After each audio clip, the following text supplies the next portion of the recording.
Tajjeb l-aħwa l-ewwel nett nittama li intom tinsabu tajbin u nittama wkoll li f'dan iż-żmien li għandna wieħed kellu ċ-ċans anke wkoll li jsegwi dak li konna qegħdin niddiskutu flimkien b'mod speċjali fuq dan is-suġġett li aħna sejjaħnielu hekk jismu acids and alkalis. Forsi wkoll kellna ċ-ċans li xi wħud minnha niltaqgħu permezz ta' video calls jew inkella wieħed seta' jibgħat il-problemi tiegħu jew xi mistoqsijiet tiegħu u tajjeb li tagħmlu ġifieri tajjeb li intom taraw daqsxejn dak kollu li intom għandkom bżonn u anke wkoll titolbuna fejn ikun hemm bżonn. Hekk illum il-lezzjoni ħadd tkun daqsxejn differenti minn dawk tas-soltu. Ħannaqsmuha prattikament fi 3 partijiet. L-ewwel parti qisu se nirrevedu ftit dak li semmejna sa issa fuq acids and alkalis, imbagħad se nħalli daqsxejn f'idejn is-Sur Savona illi mill-laboratorju tal-iskola se jkun qed jagħmel xi esperimenti billi juża dawn ta' hawnhekk, imbagħad fl-aħħar għandna daqsxejn biċċa xogħol differenti, assignment daqsxejn differenti. Illum x'nistgħu nagħmlu nispjegah mbagħad wara wkoll. Hekk ħanhom daqsxejn reviżjoni ta' dak illi semmejna s'issa. L-ewwel qed jekk tiftakru tajjeb, aħna flimkien konna semmejna li fil-verità ħafna mill-likwidi nistgħu niġbruhom taħt 3 kategoriji differenti. Konna għedna hemm dawk li ngħidulhom acids, aċdi, hemm dawk li ngħidulhom alkalines, ġieli anke wkoll nużaw il-kelma base, imbagħad hemm il-kelma neutral. U fatti warajja għandi likwidi jew inkella oġġetti li dawn konna semmejnihom madwar 3 jew 2 lesson ilu li uħud minnhom huma aċdi, uħud minnhom huma alkalaj, uħud minnhom huma neutrali. U wara li mbabbdejna naraw id-differenza bejniethom u anke wkoll għedna isma' hemm dawk li jgħidulhom weak acids, dawk li jgħidulhom strong acids jew weak jew strong alkalis u neutral. Għedna ma daw fil-verità aħna fejn jidħol ix-xjenza nistgħu b'xi mod jew ieħor nittestjaw jekk għall-argument jiena jkolli tazza tal-likwidu li ma nafx fil-verità x'inhi. Jiena x'nista' nuża biex jindikali ftit jekk dak l-oġġett huwiex acid, alkali jew neutral. Infatti jekk tiftakru ftit, konna semmejna mbagħad il-kelma indicators, jiġifieri dawn se jkunu qegħdin jindikaw lilna jekk l-oġġett huwiex aċdu, alkali jew inkella neutral. L-ewwel ħaġa li konna semmejna jekk tiftakru tajjeb kienu dawk li ngħidulhom il-litmus paper. Għedna li dawn huma karti apposta, karti speċjali b'tip ta' kulur fihom li ġej minn organiżm illi jinbidel skont jekk nitfax din il-karta ġo acid, ġo neutral jew inkella ġo alkali. Għedna li litmus paper jeżistu żewġ tipi, red litmus, blue litmus, imbagħad jekk tiftakru tajjeb biex niftakru daqsxejn daw il-litmus paper x'juruna ma juruniex, għedna jew nitalmu ftit dan it-trick. U għedna hekk, għedna il-litmus paper meta jkolli aċdu dejjem se jinbidel fl-aħmar. Mela red litmus paper fl-aċdu tibqa' ħamra. Blue litmus paper fl-aċdu tinbidel ġewwa ħamra. Min-naħa l-oħra, meta jkolli likwidu li huwa alkali, konna għedna li blue litmus paper tibqa' blue, fil-waqt li red litmus paper tinbidel fi blue. Imma mbagħad konna qajjimna daqsxejn mistoqsija x'għedna veru li inti ħajkollok il-litmus paper li jgħidlek isma' dan huwa acid, dan huwa alkali. Imma mbagħad għedna nistgħu aħna naħsbu ftit u naraw jekk noħorġux indicator li mhux biss jurina jekk huwiex acid jew alkali, imma jurinix jekk huwiex strong or weak, acid or alkali. U xjentisti bdew ishom jistudjaw xi ftit u l-ewwel ħaġa li jużaw kienet dik li ngħidulha ir-red cabbage indicator. Forsi kien hawn xi wħud minnkom li ppruvaw wkoll id-dar. Prattikament għedna li din il-kaboċċa l-ħamra, red cabbage għalkemm il-kulur huwa vjola fil-verità. Meta inti tallija joħroġ minnha kulur li huwa vjola. Imma l-interessanti huwa li meta dan inti tħalltu ma' liquidi li huma acids jew alkalis, dawk il-kulur vjola jinbidel f'kuluri oħrajn u iktar ma jinbidel fil-kulur ikun iktar strong or weak alkali. Din kienet Prattikament skoperta interessanti għaliex issa qed jagħtuna iktar informazzjoni l-indicators u allura minflok fis-science nibqgħu nużaw ir-red cabbage. Ix-xjentisti fil-bidu tan-1900s qishom żviluppaw dawk li ngħidulhom il-universal indicator. Hija xi ħaġa iktar xjentifika, test iktar xjentifiku, u hawnhekk għandi il-universal indicator kif jinbidel fil-kulur tiegħu meta jkun ġewwa acid jew inkella jkun sejjer lejn alkaline. Mela iktar ma jkun acidic u jkun strong acid, il-universal indicator idur lejn il-kulur aħmar, filwaqt li jkun alkali u strong alkali idur iktar lejn il-kulur vjola. Jekk il-kulur imbagħad ikun neutrali, dak imbagħad jibqa' aħdar għaliex fil-verità aħdar fl-isfar dak huwa l-kulur tal-universal indicator. Imma mbagħad miegħu ishom biex inkunu iktar preċiżi, inħoloq dak li ngħidulu the pH scale. Il-pH dawn in-numri dawn l-steps qegħdin juruna ftit biex aħna nqabblu ma' xulxin u tajna numri minn 0 sa 14. Iktar ma n-numru jkun kbir ifisser li huwa strong alkali, iktar ma n-numru jkun żgħir huwa strong acid, jekk nersaq lejn in-nofs li huwa 7 dak huwa neutral. Mela, malajr, il-universal indicator mela il-kulur se jurini jekk huwiex acidic, neutral u alkaline. Jien nista' nqabbel u ngħid ara jekk għandi pH ta' 1 u l-universal indicator joħroġ fil-kulur oranġu, mela dak ifisser li huwa acid u nistgħu nqisuh bħala strong acid għax jgħid ħafna fit-tarf tal-pH scale. Filwaqt li l-universal indicator tinbidel lejn il-vjola jkolli pH ta' 13 jew 14, mela dak ifisser li għandi a strong alkaline. Jekk il-kulur ma jibqa' fl-aħdar il-pH ikun 7, mela dak il-liquid huwa neutrali.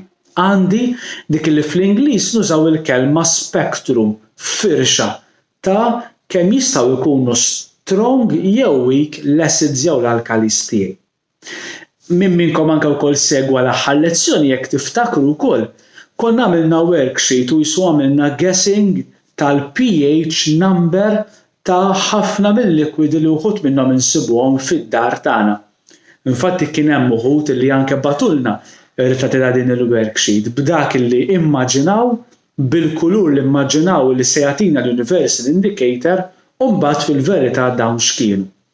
Imma llum li sejrin nagħmlu ħanħalli daqsxejn f'idejn is-Sur Savona biex hu min-naħa tiegħu mill-laboratorju tal-iskola isu jagħtina ftit testijiet ħajuża numru ta' liquidi, chemicals, uħud minnhom jista' jkun insibuhom id-dar, oħrajn li nsibuhom fil-laboratorji biss għaliex huma ftit perikolużi, u se juża l-universal indicator din id-darba biex jagħtina mhux biss jekk huwiex acid, alkali jew neutral, imma jagħtina wkoll indikazzjoni tal-strength tal-acidity tal-alkaline jew inkella tan-neutral tiegħu.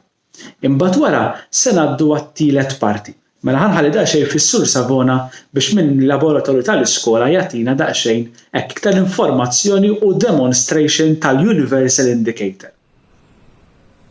Bonġu nispera tinsabu tajbin għal darba oħra. Illum se nkomplu nitkellmu dwar iktar indicators.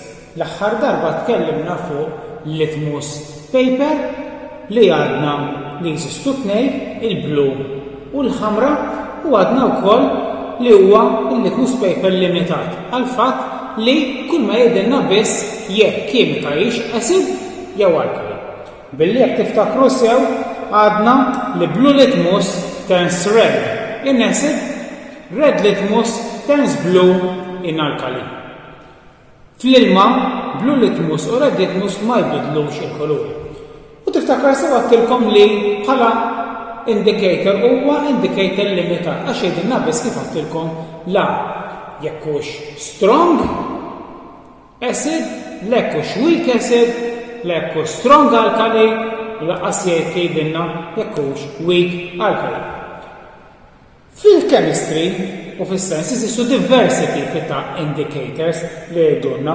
Fosthom insibu dak li jgħidulu universal indicator li jeżisti f'kemm bħala kimika, li ġeneralment tkun kimika ħadra,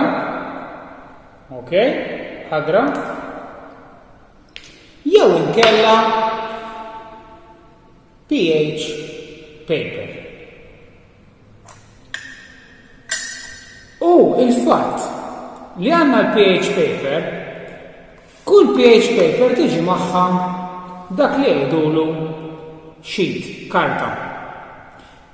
B'diversi kuluri, jekk taraw dan xejn, hemm diversi kuluri fuq din il-karta. Min aħmar sa viola skur. Għandna strong acid sa strong alkali. Għandna minn 1 sa 14.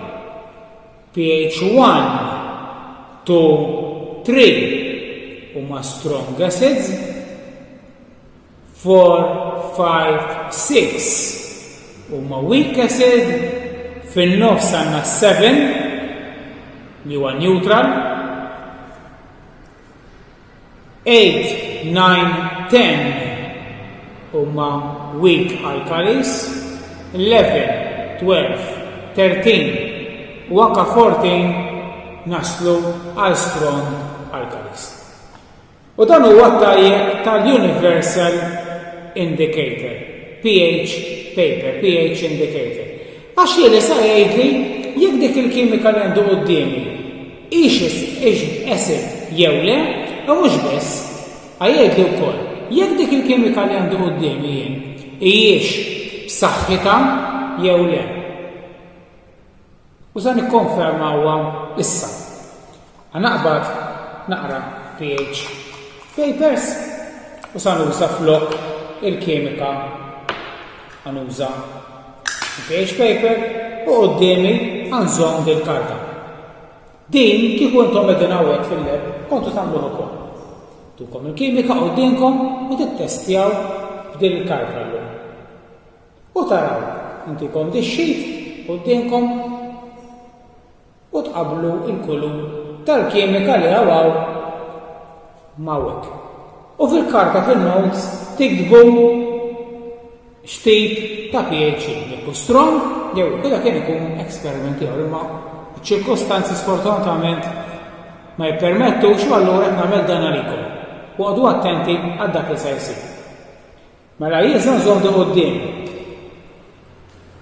U sa naqbad mal-ewwel ftit pH paper. All right. Li fil-preżent huma sofor, jaf ikunu kull kulur, l-importanti hu jien ir-riżultat li sa jtieni, li huwa l-kulur li se jinbidel meta nitfa' il-karta ġol kimika. Ma daw ma l-istess kimiċi li użajna d-darba l-oħra, ma biddel xejn. Għandna sulfuric acid, vinegar, kasnin, ilma, sapun, sodium hydroxide u ammonia. U san doblew l-għiet. Sulfuric acid.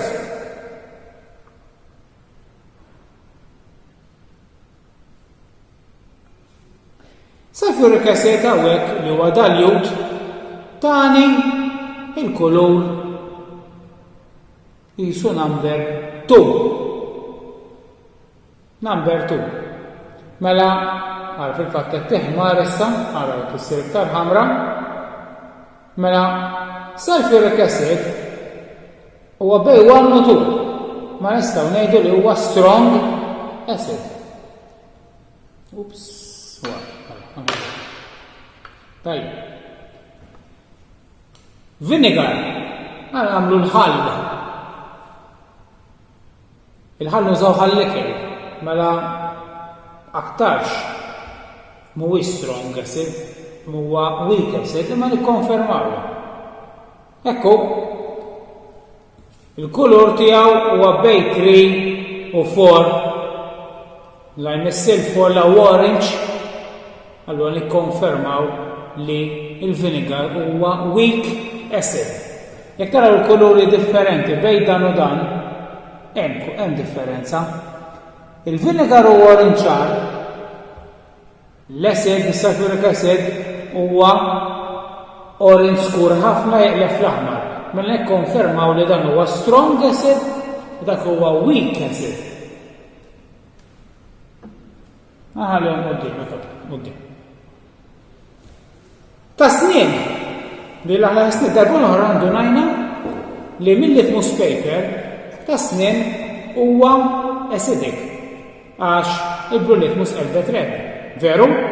Imma strong jew weak. Taħsbu li għana ħallaħalħu snienna b'xi strong acid aħna ma naħsibx, ma nippruvaw. Fil-fatt, il-karta elbet veru ftit.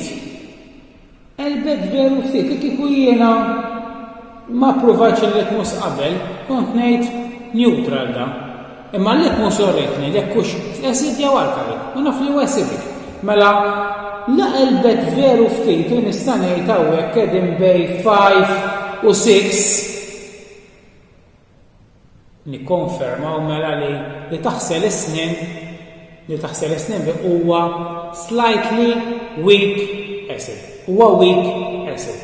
Alright, huwa weak acid. Aw diversi oħra weak acid ma poġġejthomx hawnhekk l-orange juice.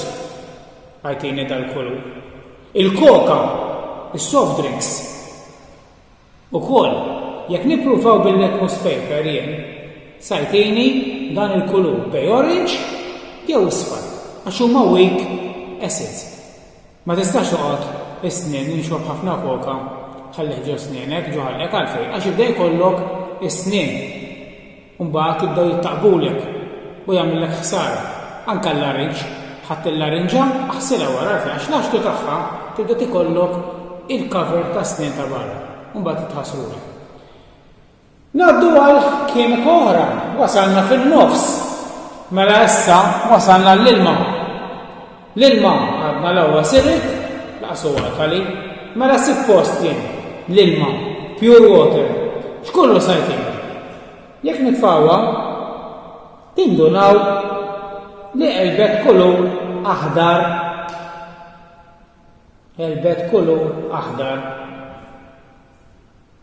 Mela nikkonfermaw li l-ilma huwa neutral u għandu pH ta' 7. Sa l-ilma tal-vejt jeqleb naqra il-kimika.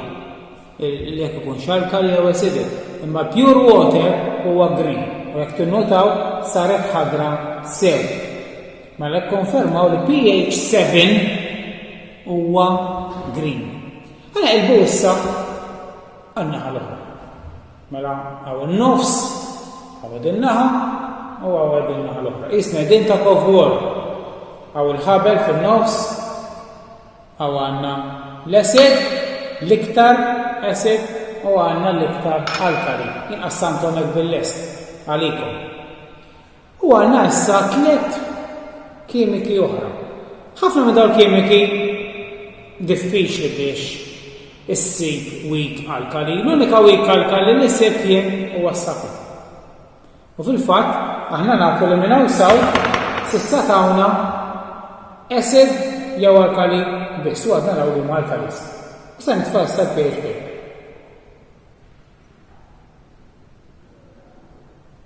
X'kolor ġejt? Il-kolor tagħha tas-sapun huwa bejn 8 u 9 fl-aħdar tat kieku ma provajtx il-litmus jien qabel kont ngħid neutral is-sapun, imma l-litmus urini li dan huwa alkali għax l-aħmar qeleb blu. Mela huwa mhux neutral huwa alkali. U meta tfajt il-pH paper qeleb jisu fl-aħdar. Jistgħu ngħid jien pH 8. Nejwotu ieħor għala jiġu weak alkali. Daw iż-żewġ kimiċi li ġejna hawnhekk issa insejħulhom strong alkalis. Sodium hydroxide u ammonia. Alla nippretendu li sa nkunu bej 10 u 14. U waraw il-kuluri li sa jagħtu. Sodium hydroxide viola mela pH bej 12 u 14 u l-ammonja li prattikament ġanaf li huwa strong u sa jkompli tieni sewwa dal-kulur ukoll. All right? Ma tanix l-istess kulur ta' dan viola skur u dan jeqlef l-aħdar. Nista' ngħid huwa pH 10-12. Mela bejn daw it-tnejn li hu l-iktar b'saħħtu? Sodium hydroxide jew ammonja? L-iktar b'saħħtu f'dak il-każ huwa is-sodium hydroxide li jiġi pH 14. Dan jiġi pH 10, 11, mela kieku jiena issa dan għandi t-takofor u rrid l-iktar web b'saħħtu tal-alkali jiġbed, jien sa nagħmel hekk. Ma nagħmilhom hekk u dawn nagħmilhom hekk. U hekk inkun ħriġt il-kuluri kollha. Għandna il-vjola pH 14 sodium hydroxide pH 12 13 l-ammonja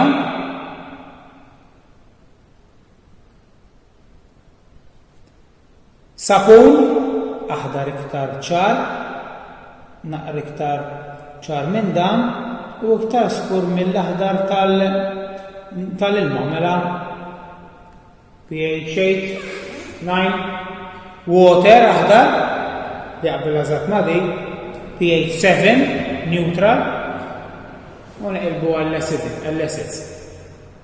Tasnien tal-kulur isfar mela tnejdu pH 4 5 jew 6 dik l-ilmatem. Il-vinegar pH 4 ngħidu l-iktar qed joqreb lejn 3 imma ngħidu 4 għax huwa weak. U għandna il-sulfuric acid li huwa pH 1 jew 2 rend. Mela għandna firxa ta' kuluri minn aħmar sa vjola. Aħmar pH 1 strong acids 1 sa 3. Orange vinegar 1 3 min 1 sa 3 strong acid 4 5 6 weak acid 7 water neutral fin-nofs 8 9 10 bejwetu ieħor weak alkalis jagħtu bejn aħdar skur sa vjola ċar m'għandix il-kimiki kollha u mbagħad 11 12 13 u estrem 14 li huwa dan sa jagħtini vjola skur. U hekk għandna l-firxa kollha tal-pH scale issejjaħ minn aħmar sa vjola. U dan huwa l-vantaġġ tal-pH indicator fuq il-litmus. Il-litmus jgħid li biss jekk hux acid jew alkali. Waqt li il-pH indicator li sa jgħid li jekk kimika hijiex acidic jew alkali u mhux biss jekk strong jew weak.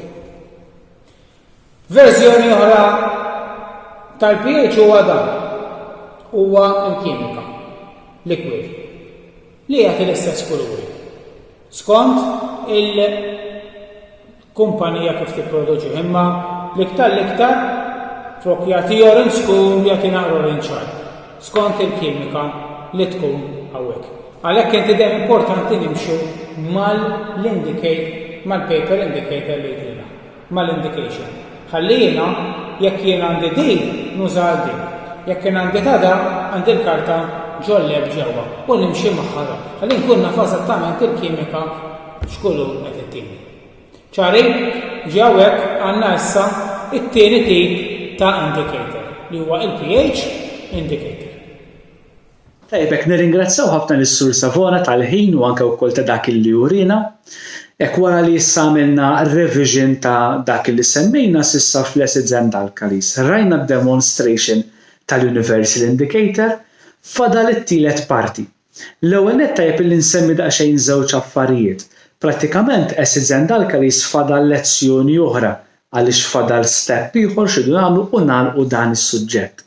Wara dik il-lezzjoni se nkun qed nispjegalkom ftit kif se nkomplu nimxu fejn jidħol is-sillabu tagħna ta' din is-sena tal-Form 1 u anke wkoll xi affarijiet oħrajn li se nkunu qegħdin naqsmu magħkom. Imma l-assignment tal-lum.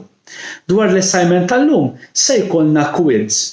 Fis-section tal-assignments tal-Microsoft Teams ser issibu quiz li intom mistednin li tagħmluh biex anke wkoll tirrevedu dak li semmejna s'issa fuq acids and alkalis. Hemm informazzjoni dwarhom, hemm anke wkoll mistoqsijiet dwar il-litmus paper, hemm mistoqsijiet dwar il-pH scale u l-Universal Indicator. Hekk jiġifieri l-biċċa xogħol tagħna llum hija li se nkunu qegħdin nagħmlu dan il-quiz, imbagħad aħna min-naħa tagħna se nkunu qegħdin nirċievu l-marki u l-feedback anke wkoll marbut max-xogħol li intom se tkunu qegħdin tagħmlu. Mela ħanħalli f'idejkom biex issa mat-tmiem ta' dan il-video issibu fil-Microsoft Teams dan l-assignment illi qiegħed nitkellem dwaru u naħdmu ftit flimkien. Sakemm nerġgħu niltaqgħu insellu għalikom nawguraw anke wkoll kumplament tal-ġurnata tajba lilkom l-aħwa ħudu ħsieb kemm intom kemm il-membri tal-familja sellulna ħafna anke wkoll għalihom sakemm nerġgħu niltaqgħu il-paċi magħkom.